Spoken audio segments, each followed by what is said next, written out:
नीतीश कुमार जो है वो पीएम पद के दावेदारी का उनका बार बार उठ रहा है कि पीएम बनेंगे। क्या लग रहा है कि वो पीएम बनेंगे? ये जो इलेक्शन में बताएगा, अभी तो ऐसे कुछ लग नहीं रहा है। बिहार में भले ही उनका जो रोल हो, बट पीएम बनने के लिए तो ओवरऑल ऑल इंडिया में उनका एक छवि होना चाहिए ना। उनका वो ऐसा मतलब लोगों को दिखना चाहिए। और पीएम सिर्फ बिहार के लोग नहीं बनाते ना, ऑल इंडिया के लोग बनाते हैं। तो वैसा पूरे इंडिया के लोग अगर वो उस टाइप के सोचते हैं उनके बारे में तो बन सकते हैं, व्हाई नॉट। ये बताइए अंकल कि मैंने नीतीश कुमार के पीएम पद के दावेदारी का उनके पार्टी से नारा लग रहा है कि पीएम कैसा हो, नीतीश कुमार जैसा हो। देखिए ये सब नाराजी सब प्रेस का है, किसी का नहीं है। आज के ज़माना में कौन पीएम बनेगा, कौन क्या बनेगा, कोई नहीं बता सकता है। अब देवगौड़ा गुजराल बने, उसको उनको खुद नहीं मालूम था, इसलिए कब कौन क्या बनेगा पहले वाला ज़माना नहीं है कि नीचे से तब क्या आता है। अब कहीं भी कोई भी लुच्चा लफंगा चाहे कहीं भी कोई भी कुछ बन सकता है, कोई नहीं बता सकता आज के ज़माना में कब क्या बनेगा। अब देखिए लुच्चा लफंगा का तो नहीं कह सकते हैं, लेकिन वो तो 8 बार मुख्यमंत्री पद का शपथ ले चुके हैं, केंद्र में मंत्री रह चुके हैं। पीएम का कोई थी क्राइटेरिया नहीं रह गया, अब इंडिया में कोई क्राइटेरिया नहीं रह गया। उनको दावेदारी प्रस्तुत करनी चाहिए कि नहीं? देखिए कोई नहीं, वो समय आएगा, इलेक्शन आएगा, रिजल्ट आएगा, उसके बाद ही डिसाइड कर। जो अभी बोल रहा है सब ऐसे बोल रहा है, इसका कोई गारंटी नहीं। जब रिजल्ट आएगा उसके बाद ही फाइनल होगा कि कौन क्या बनेगा। इसे कहने से कि कोई नहीं कह सकता अभी आज के डेट में, कोई नहीं, या दुनिया में कोई नहीं कह सकता कौन पीएम बनेगा। कोई किसी पार्टी नीतीश कुमार नहीं बनेंगे। क्यों नहीं बनेंगे? इतना माने राजनीतिक करियर उनका ये रहा है, माने इतना सफल रहा है, 8 बार मुख्यमंत्री बन गए, केंद्र में मंत्री बन गए, तो उनको नहीं प्रस्तुत करना चाहिए? उनके हक में नहीं मिलना चाहिए? रखना उसका अपना मत है, लेकिन देश की जनता का भी तो मत होना चाहिए। तो वो तो नहीं है उनके साथ में। देश की जनता का मत क्यों नहीं है? विपक्ष को तो इतना एक करने का कोशिश कर रहे हैं। ठीक है, सबको अपना कोशिश करने का मौका मिलता है, वो भी अपना कर रहे हैं, प्रयास कर रहे हैं। प्रयास करने में कोई दिक्कत है नहीं उनको। ममता बनर्जी भी करेंगे, केजरीवाल भी करेंगे, जब सब लोग एकजुट हैं तो। बिहार को और अच्छा चेहरा मिल गया ना, उस दिन ये सीएम भी नहीं रहेंगे। बस एक अच्छा चेहरा का जरूरत है बिहार में, जिस दिन मिला वो सीएम भी नहीं रहेंगे। अच्छा चेहरा क्या लग रहा है? अभी कोई नहीं दिख रहा आपको? नहीं, फिलहाल किसी पार्टी में अभी फिलहाल किसी पार्टी में नहीं है। जिस दिन बीजेपी को सबसे अच्छा चेहरा मिल गया ना, उस दिन किसी का नहीं चलने वाला। सम्राट चौधरी का तो बात उठ रहा है अभी। हाँ, सम्राट चौधरी हैं, लेकिन थोड़ा सा भी हमको लगता है कि हल्का सा उनको टाइम लगेगा। फलने फूलने की आवश्यकता है बिहार में, है ना? बिल्कुल बिल्कुल, फलने फूलने की आवश्यकता है उनको। नीतीश कुमार जो है पीएम बनेंगे कि नहीं? उनको दावेदारी प्रस्तुत करनी चाहिए कि नहीं? सबसे पहले आपने बोला था कि 8 बार मुख्यमंत्री का शपथ ग्रहण ले चुके हैं। 8 बार बोले ना आप? कितना समय हुआ? एक चुनाव 5 साल में होता है, 40 साल। हर 2 साल के बाद अपना पार्टी चेंज करते हैं, शपथ ग्रहण लेते हैं। मोरालिटी तो यहाँ उनका 2-3 दिन में ले लेते हैं। हाँ, तो अभी देखिए पहले आरजेडी के साथ, फिर बीजेपी के साथ, तो लोग ठगने का काम तो शुरू से करते आ रहे हैं। और लोग बस, अभी एक मैडम बोली थी, पाउच और पन्नी पर लोग वोट अपना दे देते हैं। तो ये बिहार में चलता आ रहा है। अभी टीचर वाला बाली चल रहा है, उसमें बोल रहे हैं कि अभी ये करेंगे, अब बीपीएससी से एग्जाम लिवाएंगे, कभी कुछ करेंगे। इससे पहले अयोग्य टीचरों की बात कर रहे हैं। तो आप अयोग्य टीचरों से जो इतना दिन से परवार है बच्चों का, उसका तो फ्यूचर खत्म कर रहे हैं। इसका मतलब फिर कर हम एग्जाम लेंगे, जो फेल होगा उसको भी रखेंगे। एग्जाम अगर कोई आदमी फेल हो जाता है तो उसको वहाँ नीचे कर दिया जाता है ना। हाँ, आप कह रहे हैं कि फेल हो जाने के बाद भी हम उसी टीचर से पढ़वाएंगे, उसको हम बाहर नहीं करेंगे। हम लोग एग्जाम की तैयारी करते फेल हो जाते हैं तो क्या हम लोग को नौकरी मिल जाती है और भी कंपटीशन में? फिर टीचर को क्या दोबारा रखिएगा, उसी फेल वाले टीचर को आप बाहर कीजिए ना। उनको 3 अटेम्प्ट दे रहा है, 3 अटेम्प्ट के बाद भी फेल हो रहा है टीचर, फिर भी आप बोल रहे कि वो पढ़ाएगा। मतलब वोट की राजनीति कर रहे हैं आप, लोगों को ठगने का काम कर रहे हैं। आज आरजेडी में है, कल बीजेपी में, फिर बीजेपी से फिर आरजेडी में। आप वोट ले रहे हैं किसी और चीज़ के नाम पर। 40 सीट भी नहीं है आपके पास और आप मुख्यमंत्री बने बैठे हुए हैं। देखिए यहाँ पे और भी लोग हैं। ये बताइए कि नीतीश कुमार जो है, मतलब जॉर्ज फर्नांडिस तो संयोजक बन के रहे एनडीए के, तो क्या लग रहा है कि पीएम कम से कम बने ना बने, यूपीए के संयोजक बन के रहेंगे कि नहीं? नहीं रहेंगे। वो भी नहीं रहेंगे। जनता सब ठगा महसूस कर रहा है अभी ना। वो ठग आप इस तरह का दल बदल कीजिएगा। मान लीजिए फ्रेंडशिप में आप मेरे फ्रेंड हैं, हम आपको बहुत गुड बात बता दिए, अब फिर मेरे दुश्मन के पास आप चले गए तो हम क्या फील करेंगे आपके बारे में? सही बात है। बिल्कुल नीतीश कुमार तो यही कर रहे हैं, कहीं स्टैंड करते नहीं हैं। तो जनता का भरोसा उनसे उठ गया है। हाँ, वो चाहे जितना मतलब कुर्सी के लिए वो दल बदल कर रहे हैं, तो इसमें तो उनका वेट लूज हो गया है। सब जगह जानते हैं, अभी एक ही चर्चा का विषय बना हुआ है कि किसका क्या कोड है। अब पहले तो लोग डायरेक्टली पूछने से डरता था, लेकिन क्या लग रहा है अब मैंने इशारा में लोग पूछ ले रहा है कि आपका कोड क्या है? हाँ, जातिगत जनगणना का जो कोड मिला है वो सोशल मीडिया के माध्यम से सब लोग को वायरल हो गया है। तो हमारा भी कोड मिला है 165। हाँ। समझे ना। अच्छा, आपका नाम क्या है? मेरा नाम नितिन कुमार मेरा नाम हुआ। तो नितिन कुमार पहले लिखते थे, अब लिखेंगे नितिन 165। हाँ वो तो है। वो समझ जाएगा लोग धीरे धीरे, चूंकि ये चलन में आ जाएगा। और जातिगत जनगणना जरूरी था 1931 के बाद की, कब नहीं हुआ आज़ादी के बाद से, तो ये होना जरूरी है। जब कुत्ता बिलाई बाघ बकरी सबका जनगणना होता है, सारस, तो ये भी होना भी जरूरी है। तो किसी का 166 है, किसी का 120 है, हमारा 165 है। तो हम इस चीज को 168 हाँ 168 है हमारा। अच्छा। तो हम उसी के नाम से जाने जाएंगे मैडम। चलिए, आपका नाम है नितिन 168 हो गया। 168 हो गया।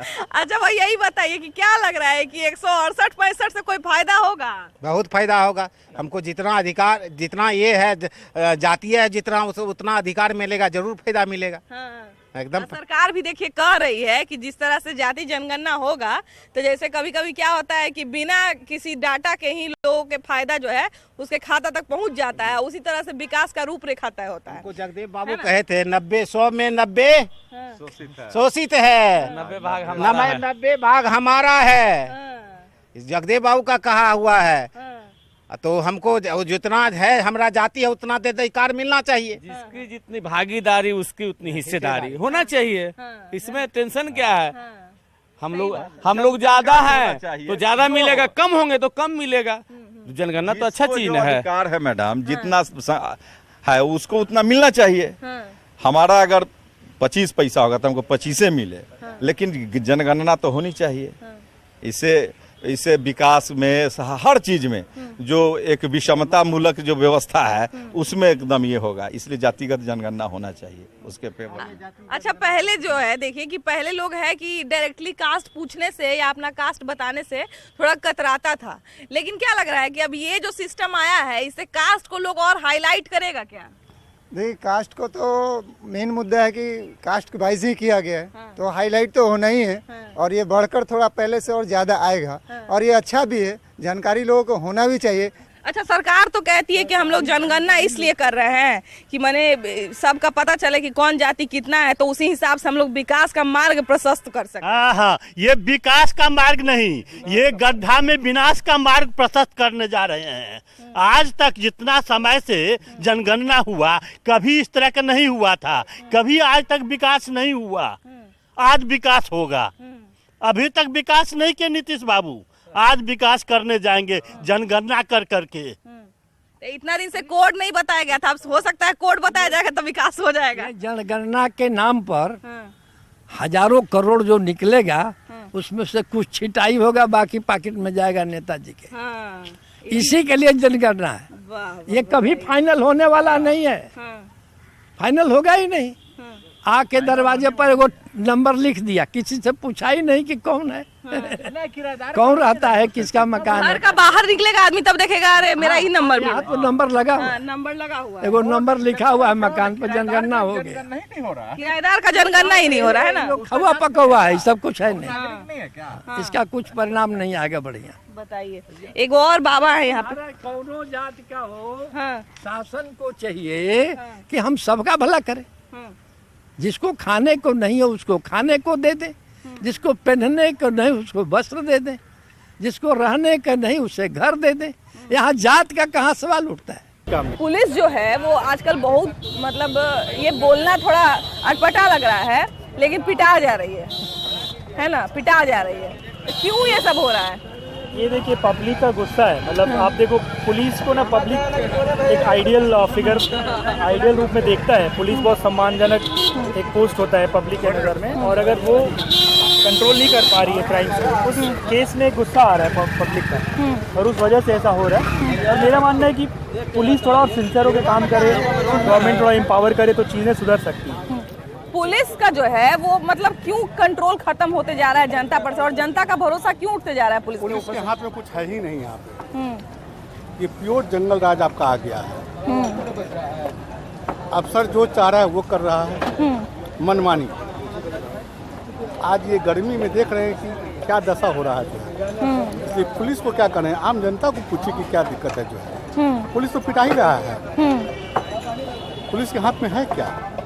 तो पुलिस बेचारी पिटा रही है, उसका एक इज्जत है, तो ये सब नहीं ना होना चाहिए। नहीं मतलब इज्जत, ये तो सरकार को सोचना है ना। सरकार क्या कर रही है, दावत खा रही है और हम लोग खिला रहे हैं, हम लोग बर्दाश्त कर रहे हैं जो है, और करना पड़ेगा कि चाचा भतीजा के चक्कर में। पुलिस का सम्मान वापस कैसे आए? हाँ, एक मिनट, अभी वापस आते हैं। सम्मान आ जाएगा। हाँ। योगी जी जैसा सीएम अगर हर जगह हो जाए, हाँ। तो पूरा हिंदुस्तान जो है, जैसे उत्तर प्रदेश सुधर रहा है, पूरा हिंदुस्तान सुधर जाएगा। हाँ। कहीं न कहीं जनता के नजर में पुलिस का सम्मान और पुलिस का थोड़ा सा डर ये भी होना चाहिए, है ना? एकदम बिल्कुल सम्मान है और उनसे डर है। हाँ। लेकिन इसको बढ़ावा देने में किसका हाथ है, आप खुद समझ रही हैं। हाँ। आप खुद ही अनुभव है कि पुलिस को सम्मान हम क्यों नहीं दे पा रहे हैं, कहाँ से हमको बल मिल रहा है, कहाँ से हमको फोकस मिल रहा है, ताकत, ये तो आप खुद समझ पा रहे हैं। पुलिस जो है जहाँ जा रही है, दारू पकड़ने जा रही है तो दारू माफिया पीट दे रहे हैं, बालू पकड़ने जा रहा है तो बालू माफिया पीट दे रही है। पुलिस का सम्मान इतना तेजी से काहे गिरते जा रहा है? इसलिए गिरते जा रहा है कि बिहार सरकार का कंट्रोल नहीं है, जगह जगह पे दारू मिल रहा है, और सरकार चाहेगी तो जितना पहले मिलता था उससे कहीं 4 गुना ज्यादा मिलता था, और हर एक जगह मिलता था, जान जाइए। पुलिस का सम्मान वापस लोगों के नजर में कैसे जागे? जब वो रेड करेगा, पकड़ेगा, उनको सब पता है कि कहाँ मिलता है, और जानकारी रहता है, लेकिन वो लोग नहीं करते। तब पकड़ने जाते हैं तभी ना लोग मारता है जी। तो प्रोटेक्शन के साथ, फोर्स के साथ जाए, ऐसा तो उनके पास हथियार है, सब कुछ है। लोगों में कोई बदलाव नहीं आना चाहिए। पुलिस तो हमारे सुरक्षा के लिए है ना, तो उसका थोड़ा सम्मान नहीं होना चाहिए। बदलाव तो होना चाहिए। देखिए, जो पीते हैं रोक लग जाएगा मैम तो सब वो छोड़ देंगे, लेकिन जब मिलेगा तो लोग लेंगे ही, लेकिन किसी न किसी रूप में नहीं लेते हैं। चाहे ओकेजनली ले, चाहे परमानेंटली लेते ही रहते हैं। देखिए, अब बेचने वाला का जस्टिफिकेशन रहता है कि मिलता है तब ना पीते हैं, अब पीने वाला का जस्टिफिकेशन रहता है कि बेचता है तब ना पीते हैं। तो इस तरह का चीज जो है ना, कोई ये तैयार नहीं है कि कोई जिम्मेदारी ले। गांव में हम सुने हैं कि गाय भैंस को देने वाला जो सुई होता है उससे भी शराब बनता है, स्प्रिट में दिया जाता है। टैबलेट आता है, उसको सड़ा करके ये लोग, हम सुने हैं, मेरी काम वाली लोग बताती हैं कि ये लोग सड़ा करके उसको और फॉर्मेट करके उससे वो कोई भी फॉर्मेट किया हुआ चीज में नशा होता है, तो वो क्या जाता है पेट के अंदर, वो तो गॉड नोज। ये लोग जमीन के अंदर उसको गाड़ के रखते हैं, पुलिस आती है, पैसा लेती है, चली जाती है। हाँ, मेन बात यही है, पुलिस जो है ना वो ध्यान नहीं देती है। थोड़ा सा इसी सोच ध्यान देना जरूरी है। पीने वाला तो पी ही लेगा, वो मिलेगा तो पी लेगा, उसको लालच आ जाता है। अच्छा, देखिए कि शराबबंदी के बाद कितना अधिकारी लोग, कितना विपक्ष का लोग बोला कि शराबबंदी कानून पे समीक्षा बैठना चाहिए, और समीक्षा होना चाहिए कि इस कानून में क्या अच्छा हुआ, क्या बुरा हुआ, लागत में कितना कमी आया, कितना लोग पकड़ा गया, इस सब पे समीक्षा होना चाहिए। क्या लगता है, समीक्षा की जरूरत है क्या? देखिए, कोई समीक्षा की जरूरत नहीं है। जो गवर्नमेंट है वो समझिए कि उस हाथ में बैठे हुए जो शराब बनाने का काम करता है, ये जो किए हैं उसमें क्या ये शराब रुकने वाला है? जो कम्युनिटी शराब बनाता है उसी के साथ ही गोदी में बैठे हुए हैं। एकदम सही। ये तो कंट्रोल किसी कीमत पर नहीं होगा। और ये सब बिल्कुल है, जो इनका जो एजेंडा था CCC का, करप्शन, कम्युनिटी और ये भ्रष्टाचार का, वो कहाँ चला गया? आज तो उसी के गोद में बैठे हुए हैं। ये सब बेकार की बात है, ये सब चीज से कुछ कंट्रोल नहीं हो रहा है, ये सब खत्म है। ये और बढ़ेगा। और एक मिनट उसका जवाब है। एक मिनट, जब तक ये चीफ मिनिस्टर नीतीश बाबू रहेंगे तब तक शराबबंदी नहीं होगा, क्योंकि उनका प्रेस्टीज है, ये मान के चलिए। जब वो हटेंगे तो हो जाएगा। जब वो हट कह रहे हैं सर कि जब वो हट जाएंगे तो शराबबंदी खत्म हो जाएगा। नहीं, देखिए, वो तो शराबबंदी थी अपना एक प्रेस्टीज इशू बनाए हुए हैं मैम। ये तो क्या है, ये तो अपना एक डिसीजन ले ले। जब अगर ये हो जाए, अगर घर का गार्जियन अगर बेवकूफ निकल जाए तो समझिए उस परिवार का क्या स्थिति होगा। सही बात। हाँ, ये कुछ नहीं है। अच्छा, ये जो सूरा सुंदरी आज का है, पूरे मैंने जब से ब्रह्मांड शुरू हुआ तब से है, आप उसको रोक के रखे हुए हैं। ये तो नेचुरल इंस्टिंक्ट है। आप शराब को रोक दीजिए, आपको दूसरे चीज को रोक दीजिए, इससे थोड़े होगा। अच्छा, देखिए, हमको एक आदमी ये भी बोल रहे थे कि पहले कहते हैं कि शराब के कारण घर बर्बाद हो रहा है और लोग नहीं देता है घर में पैसा। तो पहले मैंने 200 रुपया का शराब मिलता था तो लोग 300 रुपया 500 कमाता था, घर में दे देता था। अब वो इधर हुआ मिल रहा है 400 रुपया का, तो 400 का शराब पी जा रहा है, 100 रुपया लेके घर जा रहा है। तो शराबबंदी जो है, मतलब शराबबंदी तो कराना जरूरी था, लेकिन ध्यान किसी का नहीं है उतना। गली गली तो नहीं घूमता कोई, करेगा भी नहीं। लेकिन इंटेंशन गलत हो जाएगा कि अब 4 लाख मिलेगा, चलो साला मेजोरिटी में गरीब आदमी अब सोचेगा मर जाओ तो अच्छा है, गरीब 4 लाख मिलेगा। उसका नेचर कुछ और है, बहुत गंदा। वो 4 लाख का लगातार जो आप चर्चा कर रही हैं, उसका नेचर नेचर कुछ और है। 302 धारा आपने देखा होगा, मर्डर केसेज है उसमें 302 धारा लाया, किसी का कोई मर्डर कर देता है तो मर्डर करने वाले का आजीवन कारावास होगा। लेकिन जो मरते हैं, जो मृतक है वह निर्दोष मरे तो सरकार एक नियम लाई थी कि मृतकों के परिवार को मुआवजा दी जाएगी। बस जस्ट लाइक वही है कि शराबबंदी में जो शराब बेचने वाले हैं, कारोबारी हैं, उनको सजा दी जा रही है और मृतक है उसके लिए सरकार जो है अनुदान की व्यवस्था। तो मृतक मासूम कैसे हुई? शराबबंदी में जो शराब पी रहा है वो मासूम कैसे हुआ? वो निर्दोष कैसे हुआ? वो तो कानून तोड़ रहा है। ये स्पष्ट है। एक चीज जो पटल पर आया है कि शराब माफिया, शराब बेचने वाले लगातार जहां शराबबंदी है वहां पहुंचा रहे हैं, और जो आदत खराब है या गरीब है या फिर इलिटरेट के शिकार हैं, वैसे लोग अगर पी लेते हैं तो उनको सरकार की नज़रों में लगा कि ये प्रथम दृष्टया यह निर्दोष है और इनको जो है जैसे हत्या की जाती है उस तरह शराब ला करके, जहरीली शराब ला करके इन तक पहुंचाया गया और ये मरे हैं। इसलिए उनके परिजनों को मुआवजा की राशि मुहैया की जाती है। जस्ट लाइक आपको बताया भी हम। ई रिक्शा का जो है भाड़ा भी सुने हैं कि मतलब जितना मन उतना ई रिक्शा वाला भाड़ा लेता है। सही बात है क्या? सही बात है। आज लोग हम लोग आए हैं, जहाँ पर का 10 रुपया वहाँ का 15 रुपया लेता है। हाँ, 10 रुपया जहाँ का भाड़ा है वहाँ का 15 रुपया ले ही लेता है। तो आप लोग मना नहीं करते हैं? बोलते हैं तो बोलता है कि भाई किसी से पूछ लो, ऐसा ही लेता है। हाँ, ई रिक्शा वाला से पूछवाएगा तो ई रिक्शा वाला झूठ बोल देगा जी, बोल देगा कि नहीं 15 रुपया नहीं भाड़ा है, 10 रुपया भाड़ा। ई रिक्शा वाला तो ई रिक्शा वाला के ना बात मानेगा। तो एक गुट रहता है ना उन लोगों का, एक ही गुट रहता है, जो बोलेगा वही बोलेगा, हम लोगों का बात थोड़ी मानेगा। और जहाँ मन तहाँ भी का तो उतार देता है रिक्शा वाला का, कोई रूटता ही नहीं है। सही है। हम लोग आज गांधी मैदान में बोले थे गेट नंबर 12 पे उतारने के लिए, उतार दिया एक ही पे, फिर हमको घूम के चक्कर लगाना पड़ा। बाप रे, अब तो नहीं बड़का आगो है गांधी मैदान, सोचिए कितना चक्कर लोग मारे होंगे। नहीं जी, बहुत ज्यादा। यही सब ना बात। देखिए वो ई रिक्शा वाले जो है ई रिक्शा का नाम सुन के आए हैं दौड़ के। यही बताइए कि आप लोग के बारे में सब कहता है कि जाम आप लोग खूब लगाते हैं। सब नीतीश कुमार जी कर रहे हैं। सब बता नीतीश कुमार जी करते हैं। आप लोग हवा खरीदवा दिए कि प्रदूषण बढ़ रहा है। हाँ, क्या करें, हम लोग लेके चला रहे हैं। हाँ, अब परमिट आप लोग को नहीं मिला है? परमिट कहाँ मिला? सुने आजकल खूब माने परमिट बनाने के नाम पर 8,000 रुपया लग रहा है। नहीं ना, तो आप लोग बनवा रहे हैं परमिट? नहीं बनेगा तो नहीं बनवाएंगे। तब तक पुलिस पकड़ेगा? जो पुलिस पकड़ेगा तो फाइन भरना पड़ेगा। एक बार पुलिस पकड़ता है तो कितना फाइन लगता है? फाइन नहीं कहिए, जितना मन उतना कर देता है। जितना मन उतना, जितना मुँह खुल जाए। जितना मुँह खुल जाए। बताइए, देखिए ट्रैफिक जो पब्लिक है उससे तो लुटवे करेगा, इन लोगों को देगा तो। हाँ, बताइए, देखिए आमने सामने है दो लोग। ये कह रहे हैं कि हमसे सरकार लूटती है और ये कह रहे हैं कि हमसे ई रिक्शा वाला लूटता है। तो दोनों में से किसका बात सही है? किसका? ई रिक्शा वाला क्या लूटेगा? इनसे जो है सरकार लूट रही है और इनसे जो है ये लूट रहे हैं। भरिएगा नहीं ना, हम लोगों से लीजिएगा ना। हाँ, देखिए जब आपका घर से नहीं भरता फाइन कटेगा तो हम लोगों से नहीं भरपाई कीजिएगा, आप तो अपने घर से लगाइएगा नहीं। कमाएंगे जो है ना लगाएंगे, कमाइएगा और वही 10 रुपया की जगह वहाँ पे 20 रुपया लीजिएगा। 20 रुपया कहाँ से ले लेंगे? जो भाड़ा है जो है ना लेंगे। नहीं भाई, आप लोग लेते तो हैं, ऐसे मत बोलिए। हम भी चलते हैं रिक्शा से, हम भी चलते हैं ऑटो से। ये लोग जो है जानते हैं जब जाम नहीं रहेगा, मैंने खड़ा कैले रहेंगे तो आपको जाने का ही है गांधी मैदान, तो इतना जोर डालेंगे कि आप चल जाइएगा बोरिंग रोड। और जाम लगा रहेगा तो मैंने भैया बाबू करते रहिए, लोग नहीं बैठ। सदियों से जिस एलोवेरा से